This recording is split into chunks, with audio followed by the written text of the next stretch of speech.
One of my favorite phrases is whether you think you can or think you can't, you're probably right. Welcome to Life of a CISO. I'm Dr. Eric Cole, your host, and we'll be taking you on a journey each week on what it takes to be a CISO and what are solutions that you can implement today if you are currently a Chief Information Security Officer or if you want to be one in the future. This is Life of a CISO. Welcome to this week's edition of Life of a CISO with yours truly, Dr. Eric Cole. I don't know about you. This is my favorite time of the week. I hope you enjoy it. I hope you get a lot of great, useful information. When I put together every episode, I really have one primary goal. And the primary goal is this. When you get done listening to the episode, you're thinking a little differently than when you started. That you have a different idea, a different thought, a different concept. You maybe have a little more focus or motivation or, hey, I'm going to try that out. That's what my goal is. So what I'd love for you to do is after you watch this video, just post below, what was that nugget that sort of changed your thinking?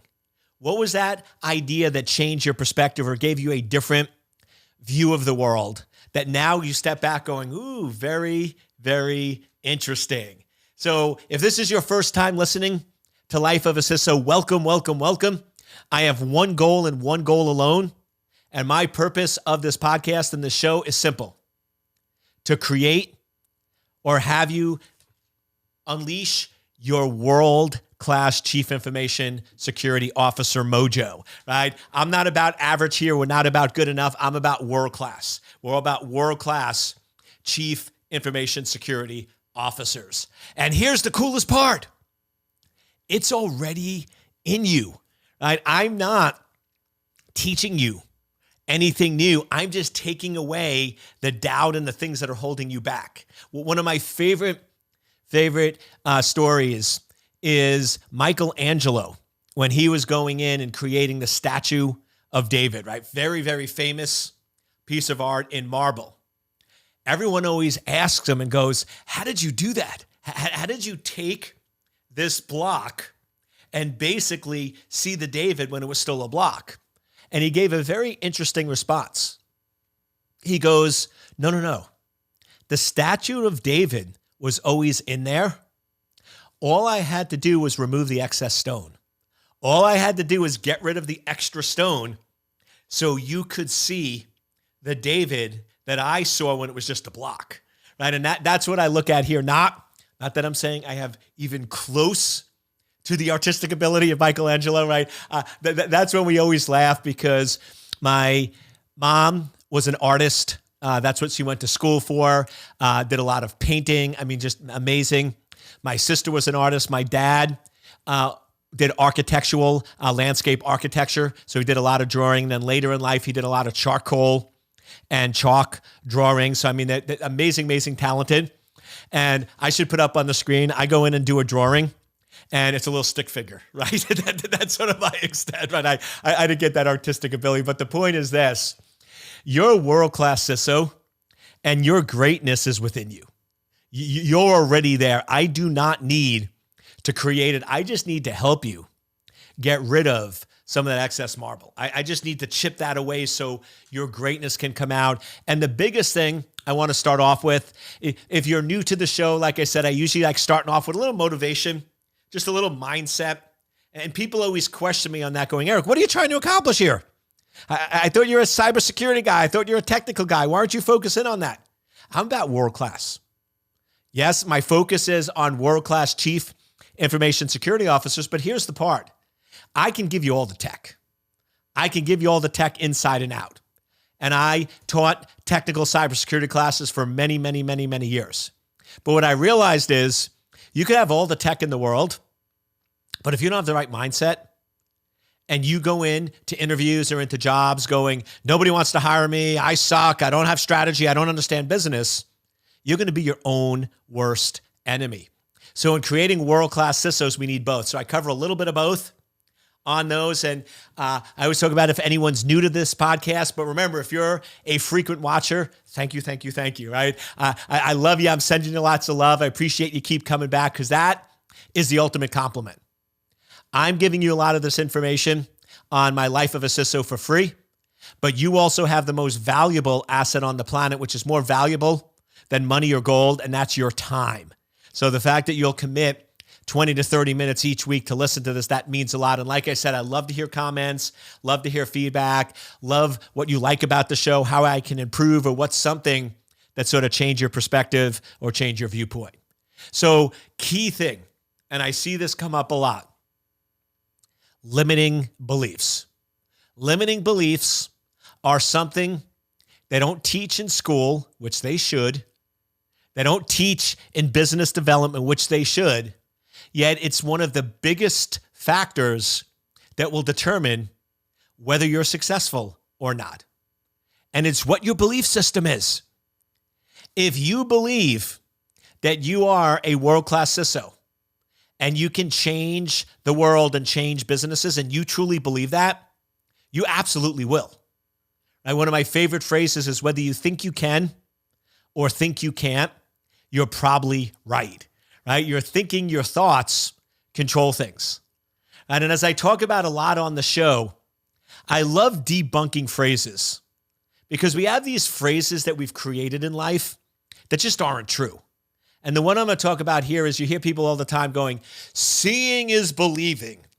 Right? I hear that all the time going, Eric, you tell me I'm a world-class CISO. Well, when I get a job, when I get an offer for the world-class CISO, I'll believe you. But up until that point, I'm not going to believe you. And guess what? You're never going to be world-class. Because here's the thing. That phrase is completely wrong. It's not seeing is believing. It's believing is seeing. Your mind is a goal-achieving machine. Whatever you tell it to do, it will go in and try to achieve that for you. Just want to take a quick break. I hope you're enjoying the show. I have this free webinar that I would love for you to check out if you want to become a world-class CISO. It will go in and say, your wish is my command. We always joke around when we see movies like Aladdin, saying, I wish we had a magic genie that would grant our wishes. You do. It's this, right? This is basically saying, every minute of every day, your wish is my command. Tell me what you want. If you don't believe me, just notice, if you wake up in the morning and you're tired and you're like, oh, I got these meetings, I got to deal with this person, I got to deal with that. This is going to be an awful day. I am just not looking forward to today. Today is going to be just a dreaded day. And just make note of that. Then at the end of the day, when you're getting ready for bed, just take note. How was your day? It was probably bad, because you told your mind today is going to be a miserable day, and it said, your wish is my command, and boom, it found everything. Now, I bet you, if you sort of stepped back and objectively looked at your day, there was probably some really good things. But you said you wanted to have a bad day, so your mind didn't focus on those items. And then notice, if you wake up in the morning and you're like, yeah, today's going to be awesome. I'm going to own today. Today is going to rock it. At the end of the day, you had a pretty awesome day. Now, here's the funny thing. If once again, you go back and look at that day, there was probably some things that happened that weren't the best, that weren't great, but you didn't focus on them. Here's the irony. If you objectively looked at everything that happened in a really good day and everything that happened in a really bad day, they're probably almost identical. It's just what you decided to focus in on. They're the exact same days. Both days had good and bad. But one day you decided to focus on the bad, and one day you decided to focus on the good, and that's the type of day you had. So you need to remember that your mind is a goal-achieving machine, and you have to be very careful of what you say, because your limiting beliefs will hold you back. That's a lot of times people will come coaching for me to be a world-class CISO, and I go through the strategy, the finance, and they know that stuff inside and out. But then when I start talking to them, I hear things like, Eric, I have no experience. And in the CISO space, if you have no experience, you're done. No one's ever going to hire you if you never had experience. It's sort of this vicious loop.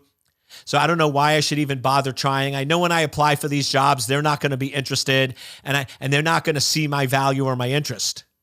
I'm like, you need a hug, right? You need some love. Right? What's going on here, right? The point is, you've basically given up.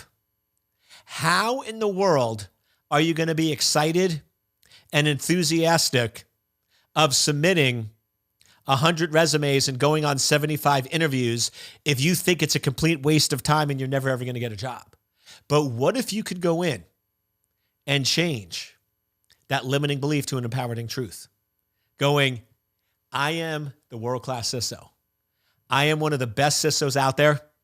I don't have the title yet, but that doesn't matter. I know business inside and out. I have such a unique, creative way of looking at the world. I've talked to other CISOs, and not from an egotistical standpoint, but I could run circles around them. I know this stuff inside. I got this. I would be one of the best assets to that company. I just now need to go in and show them. How do you feel now? Just that little 30-segment intro that I did, you're completely different, right? You're ready to go. You're ready to start headbutting people. Now, by the way, I do not recommend when you're going on interviews for a CISO to headbutt the person you're interviewing with, right? Not necessarily good there, right? Do the headbutts before you go in, but you get the point here, right? Having fun today. I'm in a really good mood. I'm in great mood, right? Because life is awesome, and I'm getting to teach you about life of a CISO. So we are doing awesome today. So it's all about mindset. So just pay attention to what you say and what you speak. And every time you say a limiting belief, something that, and it's easy. It's so easy. Limiting beliefs, you don't feel good. Empowering truths, you feel good. So just at any point in time, just spot check and say, how do I feel right now? And if you're sort of a little down, discouraged, it's probably because you just had a limiting belief. On the other hand, if you're feeling great, you probably had an empowering truth. So just keep a mindset. Awareness is key here. This is not something that is magic pixie dust that you're going to fix in a second. But I just want to raise your awareness because I'm seeing it coming up a lot more with my clients and the folks that I'm working with. Is there's a lot more of these limiting beliefs they're not even aware of. And then once I point them out, all of a sudden it changes everything. So I urge you for the next week or two, raise your awareness. Start being very aware of what you're saying, what you're doing. And a great thing is if you have some close friends or family members that you hang out with, have the conversation with them. Say, listen, I want to be more aware of negativity and limiting beliefs. When I say them or do them, can you point them out to me? And you might be shocked how often. Now, probably after 2 hours, you'll be like, stop, I can't handle it. Because you don't realize just how many you have. But the point is, awareness is awareness is awareness. So if you want to be world-class CISO, be aware, turn those limiting beliefs into empowering truths, and you will be unstoppable. Because I know for a fact, I know it, I just have to convince you that you are a world-class CISO.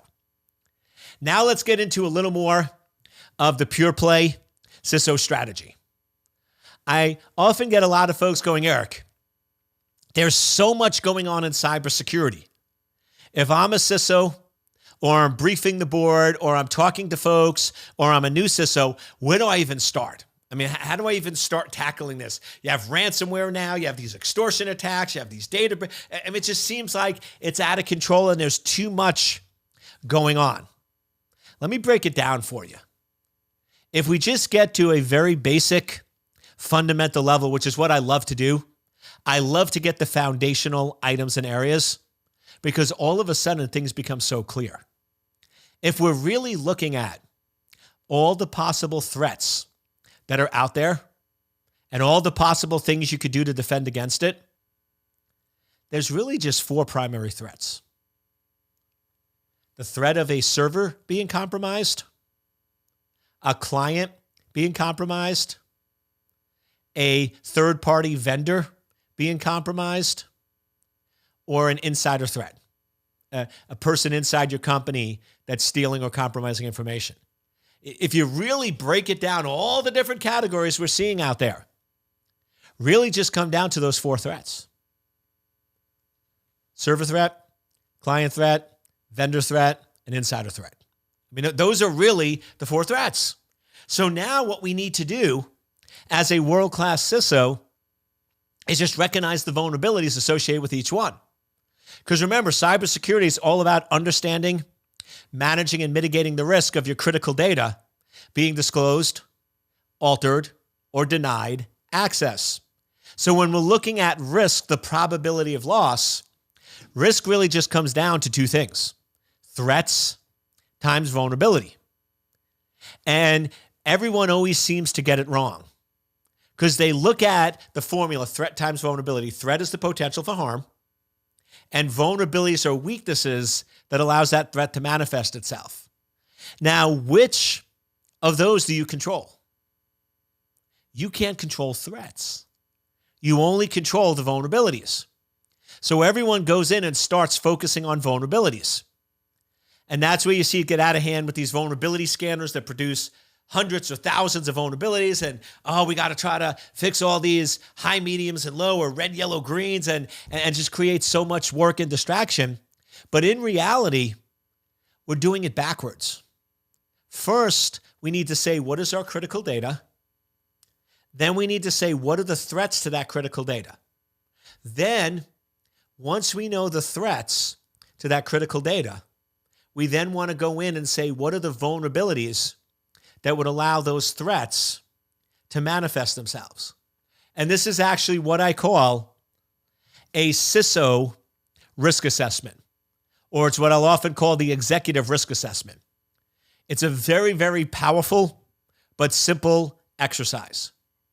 You take a piece of paper, and I do like a piece of paper because it just, I'm still old school, right? Computers to me, just lose some control factor. So you take an actual physical piece of paper and you fold it into 3 columns.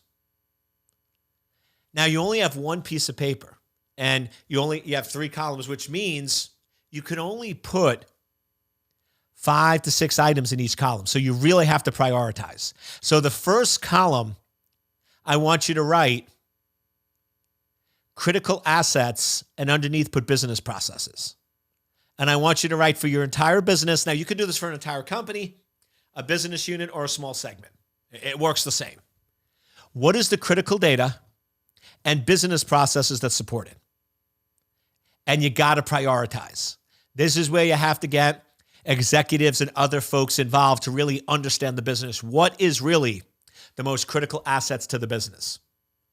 And here's the funny part. I'll work with CISOs and they're like, oh, Eric, that's hard. I'm going to skip that step. That's why you're not world-class. You can't skip that step. You got to spend the time to understand the business. If you don't understand the business, you're not going to be a world-class CISO. You're probably not going to be a CISO for very long. The good part or bad part, depending on how you look at it, is there's such a big need that if you've been a CISO before, even if you got fired, somebody else will hire you, right? So it doesn't matter, but I want you to be world-class. I want you to leave jobs because you want to, not because you were forced. World-class CISOs understand the business. World-class CISOs understand where the revenue, where the profitability, and where the critical assets are. That is one of the key ingredients that makes somebody world-class. I was actually just doing an interview, and they asked me that question. What is the one thing that differentiates average from world-class CISOs? And without even missing a beat, I said, understanding and knowing the business. It's a simple question. I can go in and very quickly, within 30 seconds, say in your current position whether somebody is or is not world-class by asking a single question. What business is your organization in? What is your business? How do you make money? And if you haven't heard it before, the way I normally do it is I do it more in a rapid because I want to see how quick you know, how ingrained in your DNA is it. So I'll sit there and I'm going to interview you for 45 seconds. What is your name? Where do you live? What is your phone number? What business are you in? What's your profit and revenue for the business? And world-class CISOs, Eric Cole, boom, boom, boom, boom. You know your business and you know your numbers as well as you know your name and your phone number. Average or not so good CISOs, they can't answer the last two questions. They're sort of stumped and I'm not sure where to go. So that's world-class. Start with what is the critical assets in the data that supports it. Then the second column, remember we have that piece of paper with 3 columns. That second column is what are the threats that have the highest likelihood of causing harm to that critical data. So each column builds on it. So you start off with your 5 or 6 critical business processes, understand the business. Then what are the threats that have the highest likelihood? And then what are the vulnerabilities that will have the biggest impact to your critical assets? Now, if you want to get nitty gritty and down and dirty with the threats, you can, but it's much easier. There's really 4 main threats. So based on your critical data, are your main threats that there are servers that could be compromised, accessible from the internet, that your clients will be compromised, that third-party vendors will be compromised, or an insider threat? Those are the initial vectors. Now, people always come in, but Eric, what about lateral movement? Yeah, but that what fits under the server category, but that would mean somebody is in your network already, right? Somebody has to get in to that network, and those are the 4 primary methods that they use to get in. Then, I'm making this easy for you. If the primary vector is servers, I will tell you right now today, the reason why servers get compromised is because there's no asset inventory. People don't know they're there. I'll tell you, every time I've worked on a server compromise, every time there's a server accessible from the internet that's vulnerable with critical data, and I bring it to the team, the technical IT security team, what I always get is, Eric, that server was taken off the network 5 years ago. Or that server's not on the network. Oh, I don't have that on my list. It's never somebody goes, oh yeah, we purposely put a server on the internet that was missing patches, that was outdated for 5 years, contained critical data that wasn't properly encrypted. I never get that, right? Nobody ever says that because the bottom line is this: no one would do that. That's what everyone misses. No one intentionally is going to go in. And now maybe you disagree and maybe you'll find the case, but I like to have faith and trust in humans.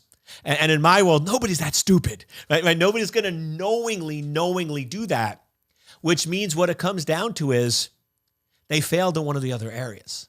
They didn't do asset inventory. So the first most important thing as a CISO is you can't protect what you don't know. You must become obsessed with asset inventory. You must have network visibility maps, know what systems are up. You must have automated scripts. You as a CISO should have a dashboard. And one of the many things on the dashboard is whenever a new asset is added to the network or removed from the network, you should know about it. You should get alerts or you should get triggers. You got to have that asset inventory. Then any system accessible from the internet, you follow 2 simple rules. They're always patched and up to date, and they never contain critical data. If those 2 things were done, most of the server attacks, the way we see them today, now I'm not saying the attackers won't morph, change, and adapt, but right now today, server-based attacks are happening because there's servers that we're not aware of, and because we're not aware of, they're not up to date and patched, and they can contain critical data that's not properly encrypted. So as a CISO, you want to make sure you know every system. You have a very articulate network architecture with asset inventory. Any system visible or exposed to the internet must be patched and up to date. Critical data is never stored on those systems. Then if we move to the next threat, clients, once again, the biggest threat to clients today, it used to be like plugging in USBs and floppy disk and all that good stuff. Today, it's attachments and embedded links in emails. That is, once again, by far the biggest attack vector. So the vulnerabilities are, do all of the emails that are coming in need to have the attachments and embedded links? And if you start reducing and limiting that, you're taking away the exposure point and making those systems more secure. Then if we get into third-party vendors, It comes down to segmentation. If you look at whether it's the SolarWinds or any of these other vendor third-party based attacks, it always comes down to a simple truth.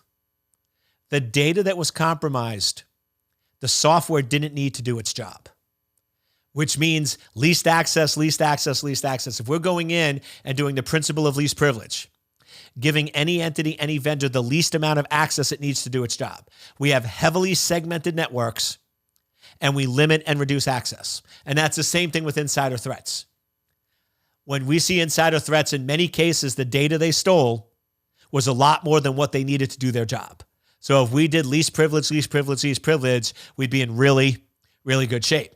So now go in, create your executive risk assessment. Piece of paper with 3 columns. Critical assets and business processes, threats with the high likelihood, vulnerabilities with the biggest weakness. If you don't want to do that, I'll give you the cheat sheet. The cheat sheet is this. Make sure you understand and know all assets on your network and systems accessible from the internet. Make sure they're patched and make sure they don't contain critical data. Filter out attachments and embedded links and minimize what makes it to your client, or utilize multiple devices to minimize the risk. And then make sure anybody, any vendor, any system, any server, you do the principle of least privilege, only giving them the minimal amount of access they need. If you're not sure, don't give it to them. And put in highly, highly, highly segmented networks that minimize and control damage. And if you start doing those items, you will be a world-class CISO. Once again, thank you so much for joining me on this episode of Life of a CISO. If you'd like to find out more information about my training, my CISO cert, secure-anchor.com/CISO, or just post a message below this video, or just email me at ecole@secure-anchor.com. And if you haven't picked up your copy of Cyber Crisis, what are you waiting for? All right, let's make it happen. Right? Thank you so much. Have an amazing week, and let's work together to make cyberspace a safe place to live, work, and raise a family.